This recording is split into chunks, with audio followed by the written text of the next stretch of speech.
Hello, everyone, and welcome to Friends of the Force, a Star Wars podcast. I'm your host, Brad. And I'm your host, Sarah. And today on the show, we are honored to be joined by author Lamar Giles, who recently wrote the newest Random House World Star Wars novel, Sanctuary, a Bad Batch novel, which we are so excited to dive into today. Lamar's return to the Star Wars galaxy because he last wrote in the Return of the Jedi A Certain Point of View anthology with the story 20 and Out. He's also written for DC Comics, National Geographic, and he's got a couple of other highly acclaimed novels such as The Getaway, Not So Pure and Simple, and Fake ID. So we are just so excited to not only talk with Lamar, but also talk about the Bad Batch again, Sarah. It's been a minute. Yeah, when this book was announced, I didn't know exactly what to expect from it. I didn't know what we were going to get. Like the premise of it being with Pabu and including Fee was really cool. But I was like, what story are we going to get? And this book just delighted me. And I think I can speak for both of us when I say it delighted both of us. It was like an extra long episode of the Bad Batch. And there was so much heart in this book that is evident throughout it. And there are also great villains, great moments, and overall a very heartwarming Bad Batch ending. So this was really just a delight to not only read this book, but then have the opportunity to talk to Lamar about the book as well. Yeah, absolutely. And I think for some context about Sanctuary, if you haven't read it, it takes place right after season 2, episode 13, Pabu. So it's right in that time slot, right before the finale, which is really exciting. And we don't go into heavy spoilers with this episode. There are a couple of things that we allude to towards the end of the interview. But if you want to go into it, just know that, but mostly non-spoiler if you want to get to know what the book is about and what to expect. And just hear Lamar's passion for Star Wars because he is a huge Star Wars fan. And so we were all geeking out together as we were doing this interview. So without further ado, let's turn it over to our interview with Lamar Giles. Lamar Giles, welcome to Friends of the Force. We're so happy to have you. Thank you for having me on. Such a pleasure. First question right off the bat is your first Star Wars novel. How does it feel to have that out on bookshelves? It's been about a month now since the release, and people really love the Bad Batch, so this is a special one. It's a relief because, like you said, people love the Bad Batch, and I knew when I was writing it that I also love them. And my biggest concern is I don't want to be the guy that messes it up. And you just don't know. I've written books for many years. You never know what the reaction will be. And so it was just a little bit stressful waiting for the day. And then it finally came. Actually, some people got their hands on it a little early. And the response has been overwhelmingly positive. So very much a relief. And I'm happy that I didn't make anybody mad, at least as far as I know. I think that this is such a lovely book that if somebody's mad about something, that's something that they've got to go work out. Right. Because this is really a book about family and coming together and supporting community. And I think that, in large part, that's what Star Wars is all about. But we're not always focused on it so clearly when we're in the middle of the war of the stars. And I would love to know when Star Wars first entered your life, what stuck out to you about Star Wars, and what has your journey with Star Wars been since it found you? So my earliest memories of Star Wars, I'm wearing a shirt right now, Return of the Jedi. I was maybe 5 years old when that movie hit cable. I didn't see any of them in the theater. I was way too young. But I remember Return of the Jedi being on cable, and specifically the scene where Luke is giving Jabba the ultimatum over the Sarlacc pit. And, the flip off the plank, catch the lightsaber. That was just mind blowing to me. I'm 5 years old, so I'm like laser swords. I remember just picking up anything I could and pretending to be Luke Skywalker fighting off enemies. And that memory made me backtrack to the first two films, which my uncle, who passed away many years ago, he had them recorded on VHS tapes. And so he let me see Star Wars and Empire. And I just remember loving the movies, but I also remember there being a period of time from like the 80s into the 90s where I don't remember seeing a lot of Star Wars. And the thing that happened was the special editions started to come out. And me and my next door neighbor, my buddy who was a big Star Wars fan, we were in the theaters watching those, and just the flame was reignited. And then everything after that, I was on it day one. Return of the Jedi is such a special one, and I feel like a lot of people's entry points, surprisingly enough, there is something in the water about that film, and I love that scene that you're alluding to. It's so fun. It's also Ewoks. You know, That everybody loves Ewoks. Yeah, I'm with you there, and like, you know, you talk about that period of time between the special editions. Like, books was often what was carrying the Star Wars franchise for many years. So and now you get to lend your voice in that space and have your own book on shelf. So thinking on that line, there was an old interview I was reading with you on what made you become a writer, and Stephen King's On Writing was something that played a very pivotal role to you. I'm a big Stephen King fan. You could probably see they're over on this side of my backdrop here, but I love Stephen King. I would love to know, what was it about that book that was so influential for you, and how do you reflect on your career as a writer since then? Well, it was two things in the book that stuck out to me. It was a story he told about when he was a teenager and he first started to sell fiction. I didn't know how to sell fiction. I was writing. It was always a fun thing, but I didn't understand like the way to get to income. And On Writing explained it in a pretty succinct way that was still pretty valid at the time when I was trying to break in.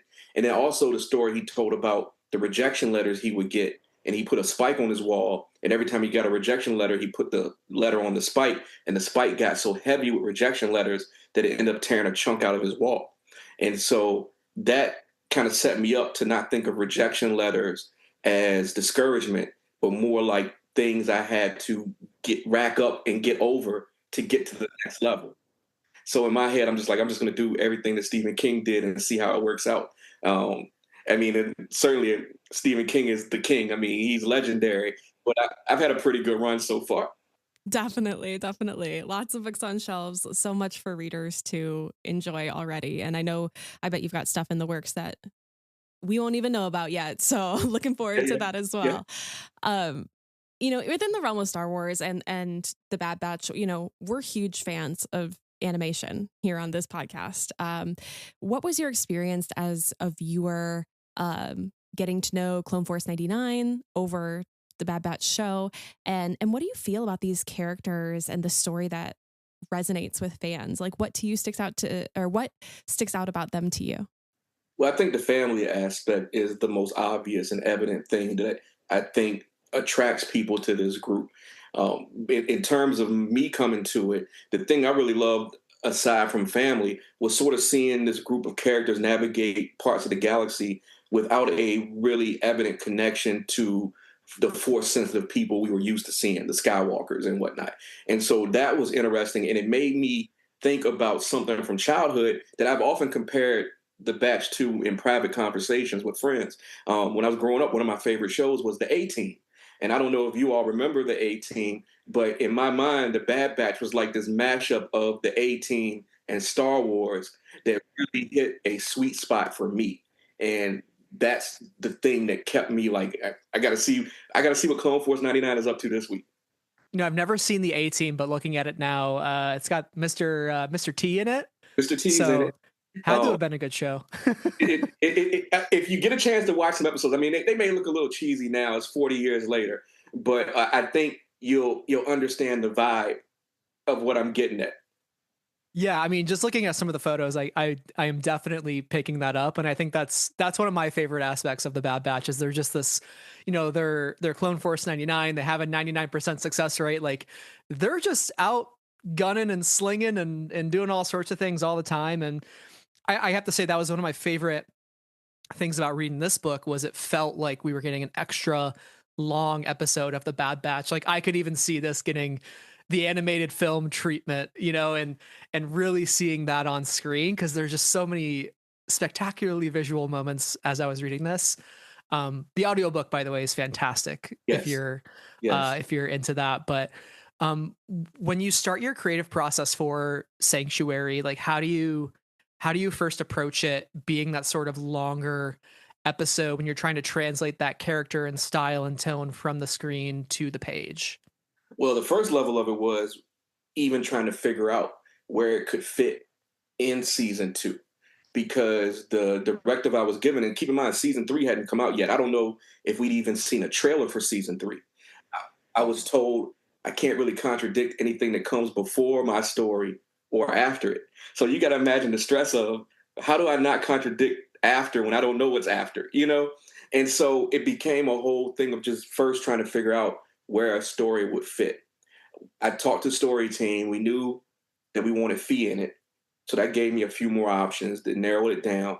And then when I hit the Pabu episode, and then the next episode is a crosshair episode, and you have no sort of indication of how much time has passed, I'm like, that's the spot right there. And that really opened up the story for me because of what had just happened in Pabu with the sea surge and the very real world things we see every year now of natural disasters in communities. I knew Pabu has to rebuild. And once I settled on that, the rest of the story kind of came fairly quickly. I feel like when we were immediately introduced to Pabu, everybody kind of fell in love with the place, and also immediately felt for the surge, and wanting to make this a space that is sustainable for the people who are there. And so I think that nestling the book right in that moment was inspired, very genius. And when I found out that the book was kind of existing in that moment of time, I was like, yes, that is exactly what I want to see from this team. And it's also, before we get to some of the more devastating moments down the road, so we're still in that sweet spot of tech. But speaking about Pabu, what was it like for you to like center the ideals of Pabu and its people, and kind of what it could be once it rebuilds in this story? Well, I think one thing that had me really focused on what Pabu could be is that I grew up next to a military base. So I've been around people in the Army and their families my entire life. My neighborhood I live in now, there's a lot of retired military.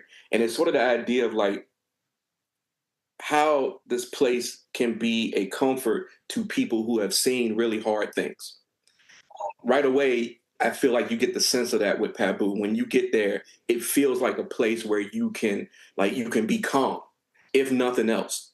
And I wanted to present that in a way that would be appealing to this group that has really seen horrors and still managed to maintain a sense of compassion within their family, and like, where can they go rest? And so the idea of combining those two things, it felt comforting to me, in a stressful world that we live in, to think there's a place that could be peaceful for people who haven't known peace.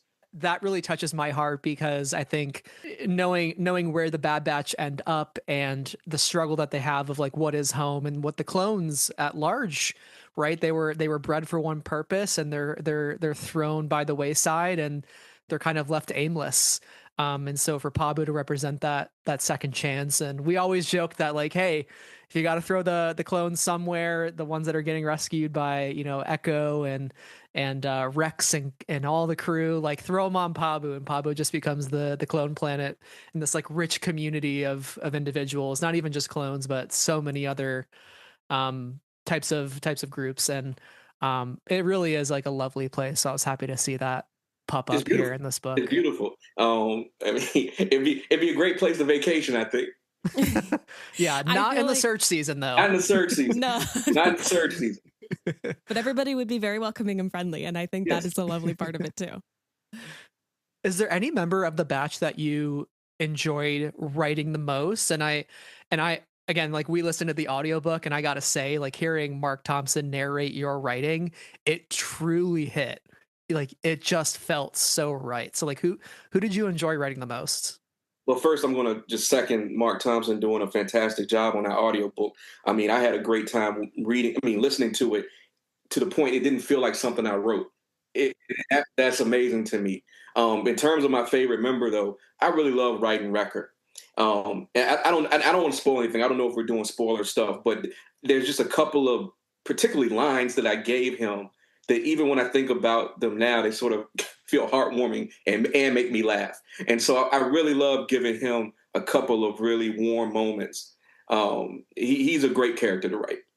I also have to agree. Like, I love what you did with Wrecker, especially in the second half of the book. When I'm going to speak around spoilers, but there's a real gentleness that he has in a stressful moment because he cares, and I absolutely love that. It's got a little bit of humor, but also it's just truly Wrecker's pure heart. Yeah, Wrecker was very fun. I remember like when I started the book, I think it's toward the beginning when he's like in a tiny car or something, and like the image in my mind of that was just so thank you for that. I was walking down the street to work and I giggled very loudly out loud while I was listening to it. I was like, "Oh my god, this is so good. I love this book." And I texted Sarah. I'm like, "This book is great." Um but Can confirm happened. um and I really also loved how you wrote Tech in this book, especially the inclusion of Fee, because their relationship is one of my favorite things I walk away from the series with. And Tech is our sweet baby boy, still living his best life in this time, this slice of life. He will live happily ever after with all of his friends, right? That's how the book ends here. But in all seriousness, like choosing when you wrote the book and the Bad Batch timeline and getting to include Tech before the end of season 2, like what was that like to get that opportunity, and what aspects of his character were you excited to explore? Well, it was, first of all, it was great to write him, and particularly in conversation with Fee, because I'm like everybody else. I was shocked at what happened to Tech, and for a long time I was in denial. Like it's the whole soap opera thing of, well, we didn't see a body, so maybe. He can come back. Yeah, yeah. So I was there for a minute until I started to understand that that wasn't going to happen. And so what I was able to do was write scenes with him and Fee that I had assumed we were going to see eventually. And in that way, I got to spend time with him in a way that didn't feel like grief. Um, or if we're to consider that we are grieving, it's that moment when grief doesn't destroy you anymore, where you remember the person and it's good memories and it's the stuff you laugh about. And then I also like the idea of exploring this sort of will they, won't they, what's going on between him and Fee from the perspective of the clones are relatively young. And so it, to me, felt like what you would explore in a young teenage romance of, well, she brushed my hand. What does that mean? When she comes in, my heart beats faster. What does that mean? And I think that was fun to explore from the way that Tech's as logical as he is, and that's not necessarily logical reactions. Yeah, I will say there's this one part later in the book where there's a conversation with him and Fee, and he brings up the sun and how the sun makes you feel, and like how you vocalize that feeling. And I thought that was so beautiful, and I just really loved um I love their interactions. And you are stronger than me, because if I were writing this book, I would have been like, hey, so I put a post credit scene in where you Tech's hand reaches up. I think To be I think James continued. Cannon. I think Story Team would send somebody to my house if I tried that. I Uh-oh. had to say that because your comment earlier about being very careful with the canon. I could see how that's tempting, but no, I again, seriously, I really appreciate though the inclusion of Tech, and just the life that you brought to him, and to alleviate some of that grief that we feel as fans still, and to get to live in a moment where he's just Tech, and that's all he's got to be in that moment for his friends. So beautiful stuff. Okay, if you want to jump into spoilers with this next question, that's totally okay. And we'll just do a little warning. But speaking of the canon, you have the opportunity to delve both into worlds that are new and existing, whether it be the Bad Batch, whether it be Batu, any of these things that we already know in canon. What was the favorite thing that you got to add to the Star Wars universe that was your own? And what was your favorite thing that you got to pull from the existing canon and bring into this book? Oh, neat. So I guess my favorite thing, Gala, that name is a play on my wife's middle name. And so I have often tried to sneak in family members into universes I get a chance to play in. I was able to put my daughter into a DC comic, and in this way, I was able to insert my wife into the galaxy. So it's really fun that I was able to like just shout out people that I love in my house while doing this sort of work. In terms of established canon, I'll be a little bit vague here and just say the emissary. Mm-hmm. Mm-hmm. That scene was very epic. Very epic. That was a very fun scene to write. It was written to a T, and like listening to it in the audio on top of that with some of the sound effects, I was like, oh, it's serious. It's really serious right now. I was driving a motor vehicle while I was listening to that, and I almost had to pull over because I was like, oh my God. I was like, holy crap. Yeah, no, I mean, being very vague. I gotta say, props to you for pulling that trigger. Thank you for that. And I'll confess this. Because I didn't know what season 3 would be. I was scared something similar would happen Mm. in the season and I wouldn't be able to do it. But yeah, here we are. I'm glad you got the everybody, honors. Yeah, the story team, edits, all of that stuff said, yep, that's good. We'll keep that. I think the emissary is proof that Star Wars publishing is where it's at. So if anything, go read the book for that. There's a lot of other great things in it, but like the fact that this book exists, it has some great moments like that, is just so fun, and the magic of books. So thank you for that. Thank you for reading. Yeah, absolutely. And kind of thinking on some of the characters aside from the emissary that you get to introduce in this book. You have the pre-established ones like the Bad Batch, but also some new original characters like Gala, like you mentioned, Ponder / Kudo, Kane, who is just so bad. He's such a horrible person, and but like such a great villain. And Celia Moten, who's also so bad and such a horrible person. Celia's terrible. She's terrible. I hate Celia. I mean, I don't know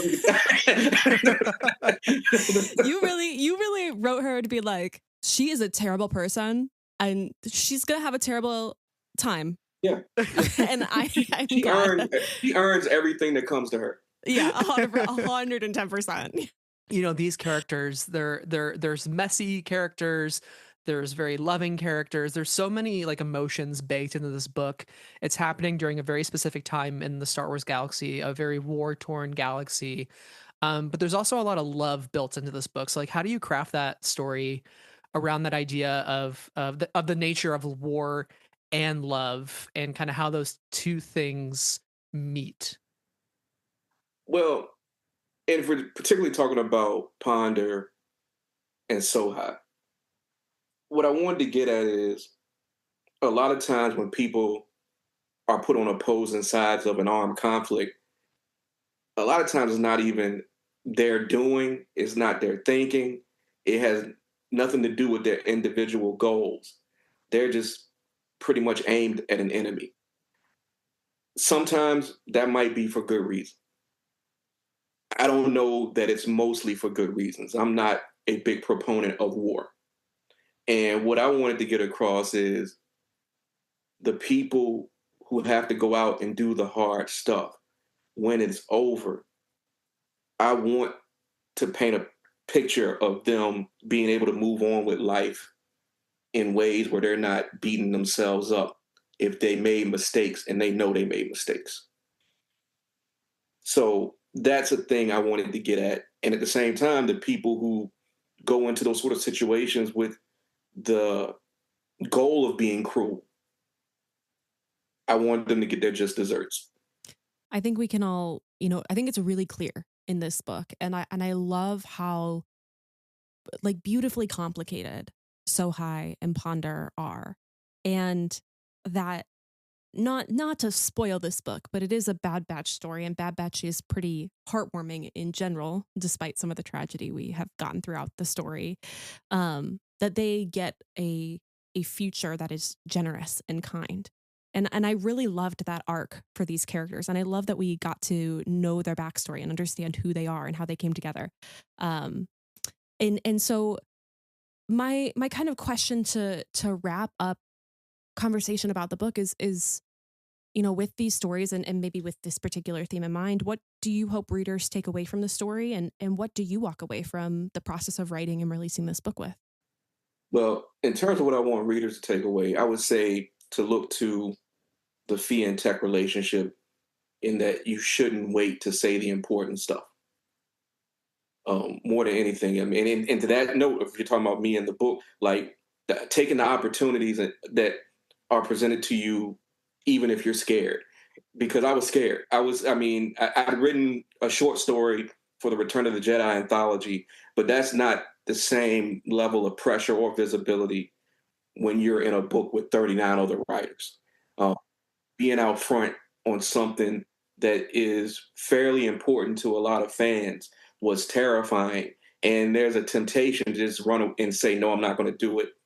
I'm glad I didn't give in to that temptation. So do the scary thing. If it's not going to hurt you, if it's not going to get you sent to jail, do the scary thing.